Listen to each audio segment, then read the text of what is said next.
لیکن میرے بدلے میں تم دونوں کو حجاج ابن یوسف قتل کر دے گا، تم دونوں کو مار ڈالے گا، تم دونوں کی گردنیں اڑا دے گا، اور ہمارے نبی نے فرمایا جو تم اپنے لیے پسند کرتے ہو وہی اپنے بھائی کے لیے پسند کرو۔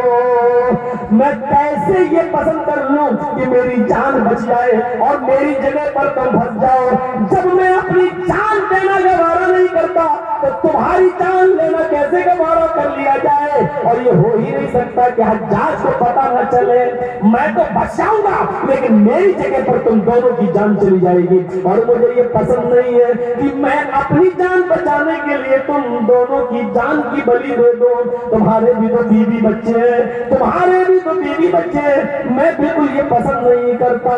ان دونوں نے بہت منع کیا لیکن حجاج اصرار کرتے رہے۔ آخرکار وہ دونوں پولیس والے سعید بن جبیر کو حجاج کے سامنے لا کر پیش کر دیتے ہیں۔ حجاج نے کھانا کھلایا، حجاج نے خونی چمڑا بچھایا، حجاج نے جلاد کے ہاتھ میں تلوار دی، حجاج نے پیچھے سے ہاتھ بنوائے، حجاج نے اسی خونی چمڑے پر ان کو گھٹنوں کے بل بٹھا دیا، ان کی گردن نیچے کی طرف ڈال دی، اور پھر حجاج نے اپنی آنکھوں کے سامنے سعید بن جبیر کی گردن کو تن سے جدا کروا دیا۔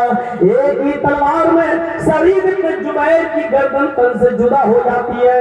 میرے ساتھیوں، میرے بھائیوں، پورا واقعہ بیان کر کے صرف یہ بتانا چاہتا ہوں، سعید بن جبیر نے اپنی جان دینا گوارا کر لیا لیکن اپنی جان کے بدلے میں اپنے دوسرے مسلمان بھائیوں کی جان کا گنوانا پسند نہیں کیا۔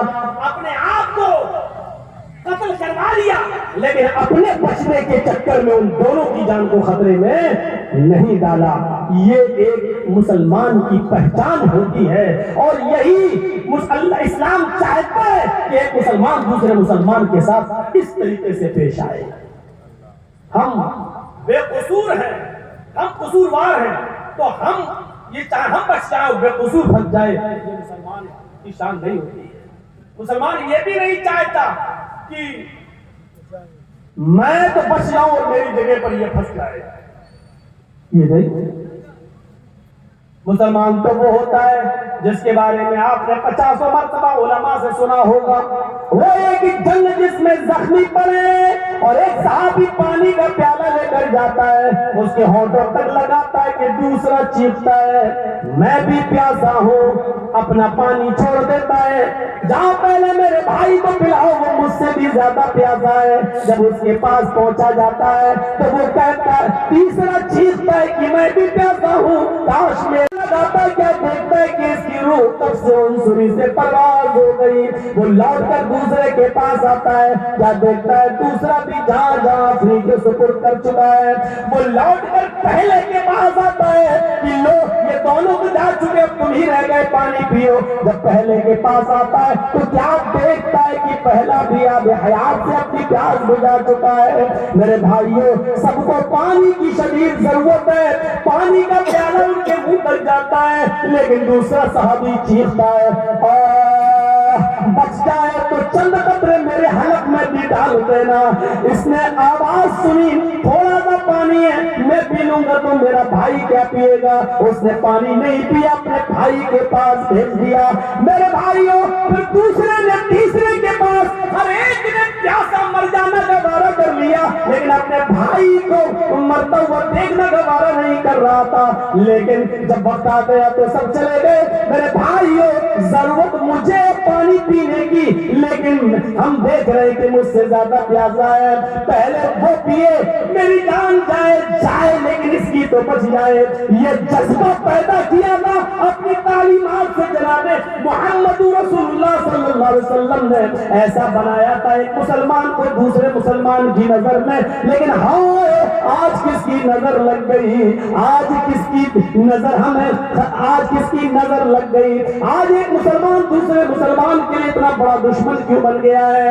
آج ایسا کیوں گیا ہے کہ وہ ایک دوسرے کے مال پر اپنی نظریں جمانے لگا ہے، یا ایسا کیوں ہو گیا ہے کہ اس کو برباد دیکھنا چاہتا ہے اور اپنی روزی روٹی بڑھانا چاہتا ہے؟ یہ کمپٹیشن میں ایک دوسرے سے آگے کیوں نکلنا چاہتا ہے؟ میرے بھائیوں، قرآن کہتا ہے مال و دولت میں تم ایک دوسرے سے آگے بڑھنے کی کوشش نہ کرو، بلکہ وَسَارِعُوا إِلَىٰ مَغْفِرَةٍ مِّن رَّبِّكُمْ وَجَنَّةٍ عَرْضُهَا السَّمَاوَاتُ وَالْأَرْضُ وَأُعِدَّتْ لِلْمُتَّقِينَ۔ نیکیوں کے کام میں آگے بڑھو، سارعوا إِلَىٰ مَغْفِرَةٍ مِّن رَّبِّكُمْ، اپنے رب کی مغفرت کی طرف تم ایک دوسرے سے آگے بڑھو، اور اس جنت کے پانے کے لیے، اس جنت کو حاصل کرنے کے لیے ایک دوسرے سے آگے بڑھو۔ عرض السماوات والارض، جس کی لمبائی اور چوڑائی، جس کا طول و عرض زمین و آسمان کے برابر ہے، وہ عدت للمتقین، جو متقیوں کے لیے بنائی گئی، جو اللہ سے ڈرنے والوں کے لیے بنائی گئی۔ اللہ تو یہ کہہ رہا ہے جنت کی طرف آگے بڑھو، رب کی مغفرت کی طرف ایک دوسرے سے آگے بڑھو۔ ایک آدمی مسجد میں اذان ہو گئی پہنچتا ہے، کوشش کرو کہ تم اس سے بھی پہلے پہنچ جاؤ، اس میں آگے بڑھو۔ ایک آدمی کسی کو 100 روپے خیرات کرتا ہے، اس کو پتا بھی نہ چلے، اور تم 150 روپے خیرات کرو اور اس کو پتا بھی نہ چلے، علم بھی نہ ہو، یہ کام کر کے نیکیوں میں آگے بڑھو۔